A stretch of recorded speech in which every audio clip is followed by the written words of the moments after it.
So I haven't done one of these in a while. I always say that when I do these, and it's actually not really true because I do these kind of often and then I forget to post them because my Wi-Fi bites and it takes forever to load it up onto YouTube.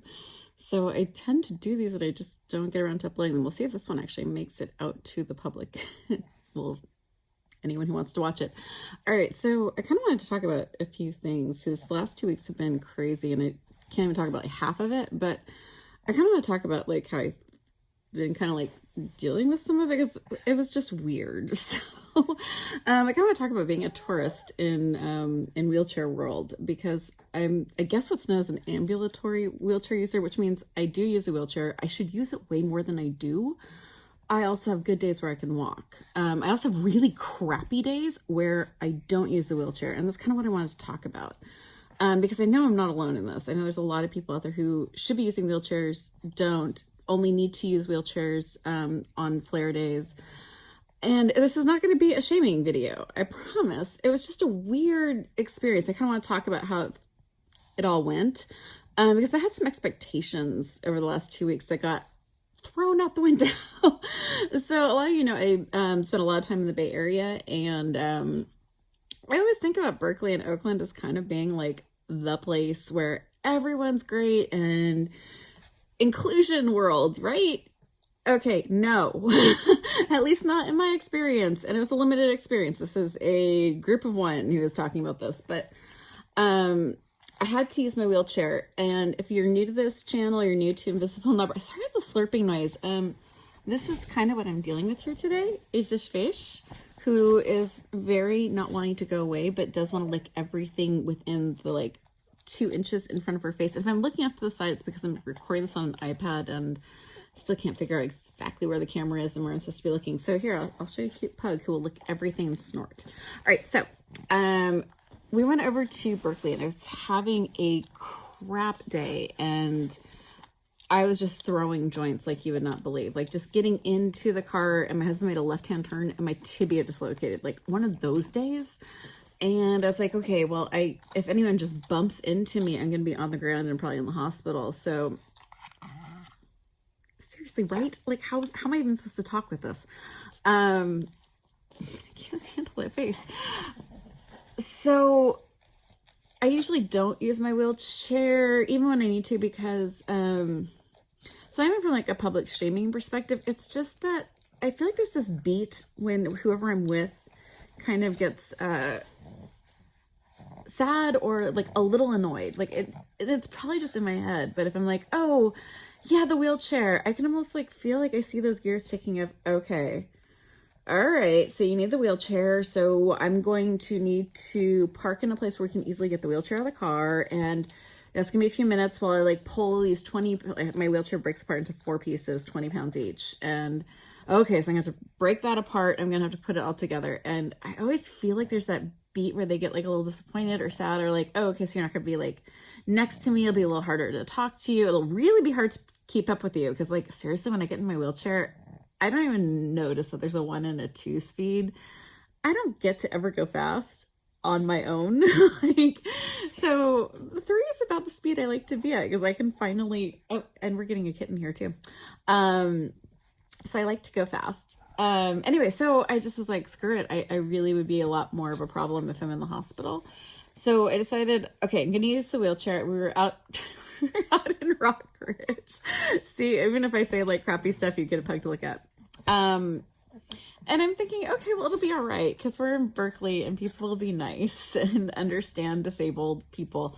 Oh my gosh, I have not had this many problems in a wheelchair in a long time. So first off, if you're using a wheelchair and it's not powered and it's not really, really good, like I have a Whill Ci, that is the ultimate wheelchair as far as I'm concerned. And it has an incredible center of gravity. So I didn't fall out. I felt like I was going to, but I didn't fall out. So if you don't have an awesome wheelchair with a good center of gravity and you don't have a power wheelchair, I'd say pass on Rockridge. A hard pass. The streets are graded like, let's see if I can get this right, like that. So everything's graded to like slope really severely. So if you're using your hands, you are going to be exhausted. Or you're going to fall in the street. And most of the curb ramps Oh, look who's hunting me. Those aren't ADA acceptable. It like goes into this like super sharp little like V area, and then it goes right back up to a really steep ramp. And the flat area of this little curb thing is only about that wide. It's like maybe 24 inches, just enough to maybe get one wheel up, and then hopefully you have a good wheelchair that can pop up on a curb a little bit. And people will walk directly into your wheelchair. Now that happens everywhere. Like everywhere. People are looking at their cell phones and they don't notice me until they're in my lap. Great way to meet new people. Interesting way to say hi to strangers. Here it felt almost aggressive because a ton of the people who did this weren't looking at their phones. They just expected me to move or go to the side, which requires a tremendous amount. If you don't use the wheelchair, let me just explain. You know those days where you're in traffic and the traffic's moving really fast. So it's not that bad because there's lots of cars, but they're all moving. And everyone's convinced if they're in a different lane, they're going to go a lot faster. So you're watching behind you, to the sides of you, in front of you. That's what it's like being in a wheelchair all the time, nonstop. So for me to like move around someone means I've gauged who's behind me walking fast, who's to the side, who's likely to go to that side. I mean, it's seriously like driving a real car with lots of people moving. It's like driving in San Francisco all the time. So it was a little frustrating in that. Getting around stores was hilarious. I guess they're just used to wheelchairs not being around in Rockridge, which for good reason. I didn't go into a single store that I felt like I could move in. I was knocking things over. I just gave up after a while because almost all the stores, they were just jam-packed. There was no space to move a wheelchair. I just started letting my daughter go in without me. So that was fun. And then we got into the grocery store where people got massively aggressive. Like so aggressive that a woman was glaring at me because I couldn't figure out how to move backwards without getting into, you know, a nice little apple situation, like sitting in the apples. She huffed over me, and I mean over me. She stepped over my legs. It was lovely. We got a lot of glares. It was very interesting, and I just had it. So I told my husband, hey, I'm going to take our daughter over to the thrift store at the end of the street. And he's like, yeah, sure, go ahead. So we stopped off at another store, and this is where things got really weirdly aggressive. It was a new store, and I was kind of curious to go in. I am not exaggerating when I say that their mat in front of their door was about that tall. It was like 3 inches tall. So I got over it, but it did like set me on a different trajectory. So I had to like quickly like reframe, and we went inside, and there's this giant display in the middle of the store, and so big that my daughter could walk past it. Like a normal person could walk past it, but my wheelchair was not going to fit back there.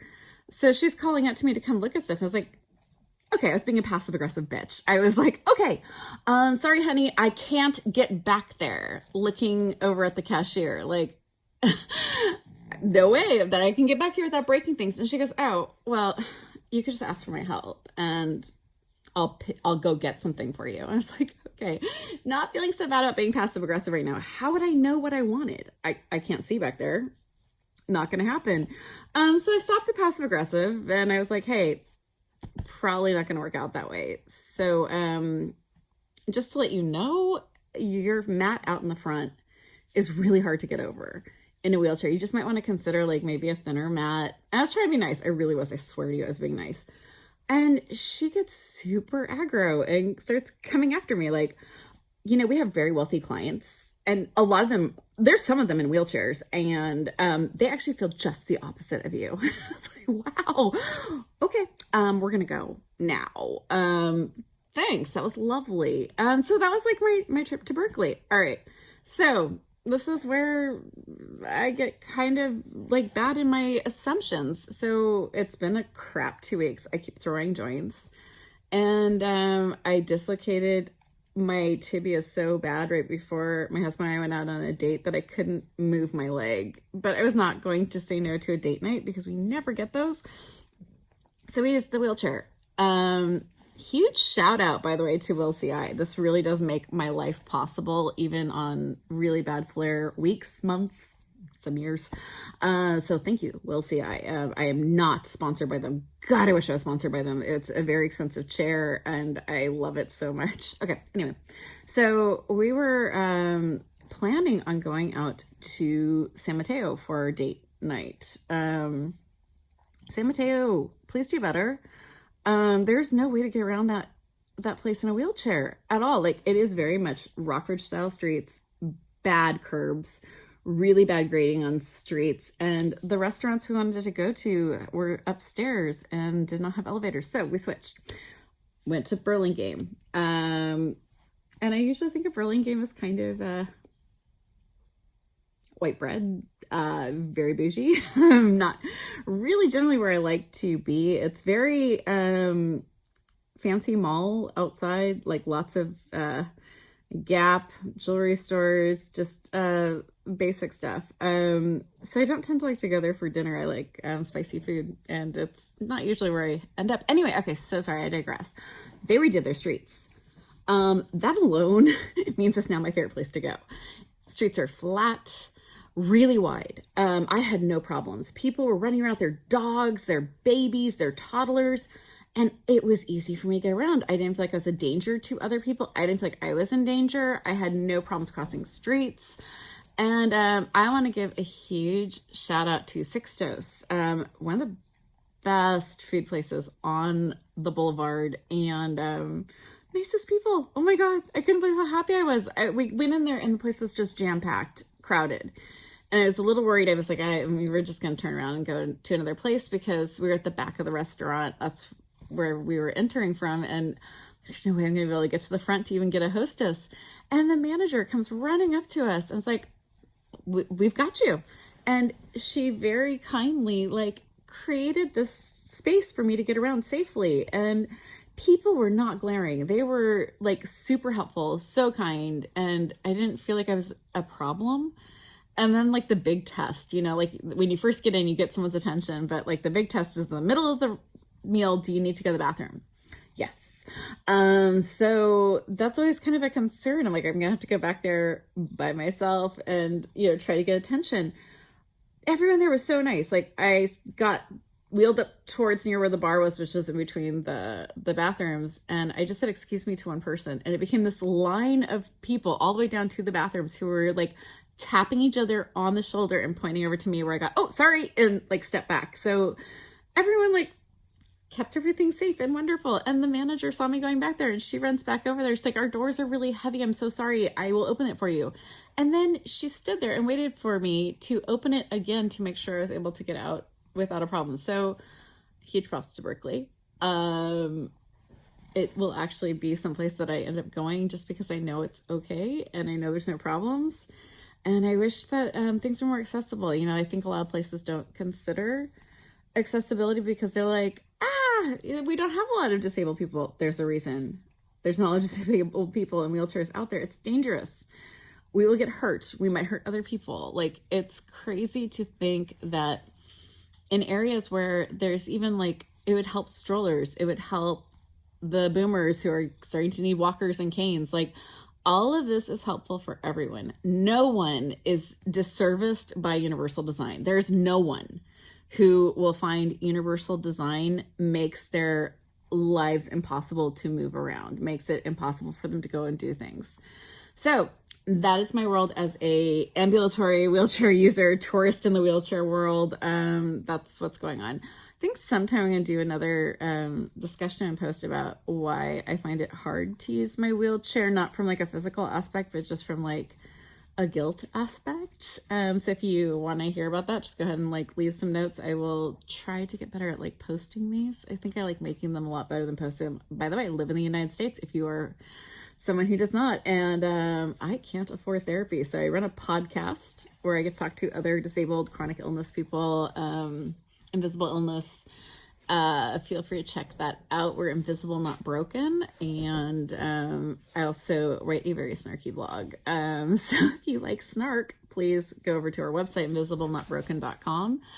we just have started paying attention to our YouTube channel. So please hit subscribe. I usually post the videos of my interviews since we do them all on Zoom. So thank you for watching this rather long video. And leave some comments. Let me know what you want me to talk about next time, or yeah. Anyway, so my tagline for my podcast is be kind, be gentle, and be a badass. And the kind and gentle thing is a challenge right now, so I'm working on it.